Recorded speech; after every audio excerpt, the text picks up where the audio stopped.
కష్టకాలాల్లో తెలుగుదేశం పార్టీకి ఇప్పుడు ముఖ్యమంత్రి ఆనాడు ప్రతిపక్ష నేతకి చంద్రబాబు నాయుడు గారికి అండగా నిలబడిన వ్యక్తి మా అనగాని సత్యప్రసాద్ గారు. తల్లి ఆ రోజు శాసనసభ సాక్షిగా మా తల్లిని అవమానించినప్పుడు బాబు గారికి అండగా నిలబడింది సత్యన్న. రాజధాని విషయంలో కూడా కౌన్సిల్లో మేము యుద్ధం చేస్తుంటే గ్యాలరీకి బాబు గారు వస్తే ఆయన చుట్టుముట్టేదానికి వైకాపా శాసనసభ్యులు వచ్చారు. మనోడిది భారీ పర్సనాలిటీ కదా, వచ్చి అడ్డంగా నిలబడ్డాడు. నన్ను దాటి వెళ్ళాలరా బాబు గారి దగ్గరికి, మీ తోలు వలుస్తా అని చెప్పిన వ్యక్తి మా అనగాని సత్యప్రసాద్ గారు.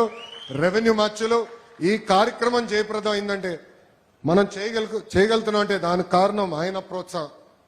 ఎప్పుడు ఫోన్ చేసినా ఎప్పుడు మెసేజ్ పెట్టినా ఇసుకోకుండా ఓపిక్గా ఫైల్ ని సెక్షన్ నుంచి కేబినెట్ వరకు తీసుకొచ్చి కేవలం మంగళగిరి ప్రజలకే కాదు ఆంధ్ర ప్రజలకి ఆయన చేసిన మేలు మనందరం మరవలేమని ఈ సభాముఖం తెలుపుకుంటూ